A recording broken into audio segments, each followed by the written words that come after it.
Drivers' Championship cause for the number 17. Yeah, imagine if they lost it by 1 point. And Vincent Voss getting a little bit edgy there, isn't he? That's just settling in for the last couple of moments. The two BMWs slipping further down the frame, though. Now 9th out of the 10 is Robin Freins. This lap will not count for Dries van Ter after that run-off at turn 1. But look at this. That was a bit too much, wasn't it, for Robin Freins, really having to hang on to the rear end of that BMW. He's P9 at the moment. He goes P6, not quite good enough, 9/10 away on the lap time. We look further back and pick up Kevin Estre, 7/10 away by the second sector as he now heads down towards that final couple of corners. Well, he's only 6/10 away at the moment, so this isn't even a better lap.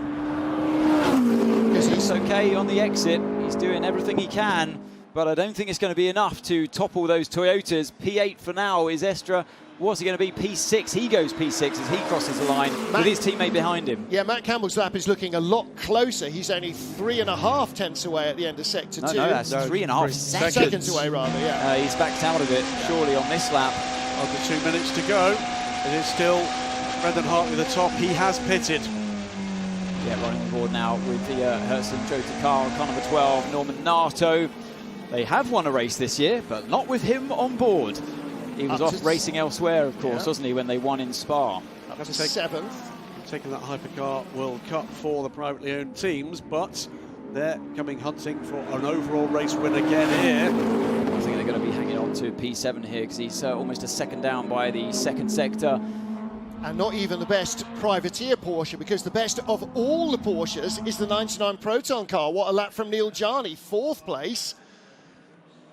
So to get ahead of Jarni, he needs, not enough going on there. 1:47.9 for Norman Nato. 7th place, remains where he is, splitting the Porsche Penske 963s. Yeah, with a minute to go, or less than a minute to go now. I think that they've used all they have from the tyres, and Matt Campbell still trying to push on here.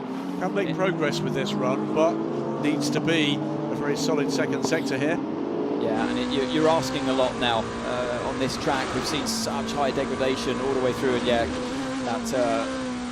that clarifies that thought of mine that it's a second away by the second sector. So yeah, P9 for Matt Campbell, pushing on. It looks like the Porsche here on this track is just a little bit tail happy. We've seen that from a couple of other cars out there as well, and that's not really the balance you want. And yeah, look, off the track there, just in the middle of turn 14 and 15, just struggling too much to hang on to the rear of that car. Look at the top right-hand corner of his dash, flicking away between green, which is better than his previous lap, and red, which was worse, and it was within a few hundreds. Into the pit lane comes the number 7 Toyota. They do not take the point for pole. The number 6 Porsche does not take the point for pole. That was a great lap, though, wasn't it, from Brendan Hartley? Yep. And we saw the two cars swap positions. He must have read the conditions and the tyres well. And yeah, he's always been a real formidable qualifier, has Brendan. He was up against stiff competition here today with Nick de Vries, who we know is no slouch, and he's really happy with that one. You remember when you asked me earlier on, what does pole position mean? Does it mean anything for an 8-hour race? That's what it means. Second in Fuji, they were second in Texas to their in Sao Paulo rather, and now they have their first pole of the season.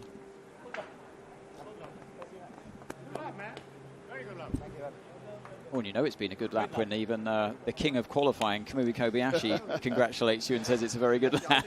Yeah. Yeah. So 1:46.714, and that's the difference in the emotions at Porsche Penske Motorsports. Well, qualifying would have been nice, but actually what they want is 2 championships out of tomorrow, not a pole out of today. Kevin Estre, has he got anything going on? No. No, they're both... Matt Campbell can still improve a lap time here on this final lap, should he complete it. But 9/10 away by that second sector is not going to be... I'm surprised there. He is going to complete it. Yeah, he's going to complete it. But yeah, it's been a bit too late for 2 places. Well, I was actually going to say, they set their first competitive lap time with a minute to go in the session.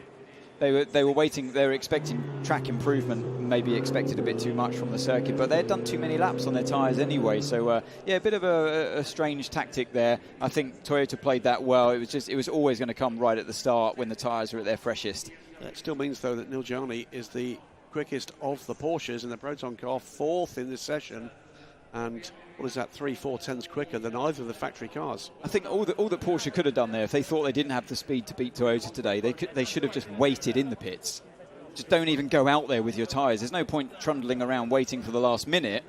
Just sit in the pits and then go. But obviously you run the risk of there being a red flag or a yellow flag, but it might be a risk worth taking. What it also means, because you talked about this at the start of the show, is that championship leading Porsche is going to start in the middle of this pack.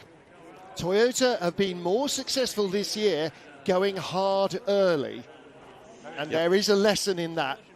They're not wet behind the ears. They didn't come on yesterday's boat. These boys know what they're doing, not just with this car and this tyres and this format, but they know what they're doing overall. They always go out early, and they always go hard as early as they can. Just looking at the overall fastest sector times there, Brendan Hartley hangs on to the first 2 fastest sectors. 3rd fastest sector was Niljani. Yeah.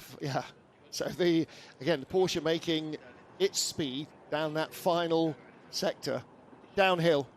Toyota 1-2 then. The front row is all Toyota. Second row will be made up of the 51 Ferrari and the Proton Competition 99 Porsche. Then it's the second factory Ferrari alongside the first of the factory so Porsches. So the 2 title favourites. Absolutely. On row 3 of the grid. Row 4 of the grid will be Porsche Penske's number 6 and Hertz Team Jota. Row 5 will be BMW's 15 and 20. And then you can see where everybody else has qualified.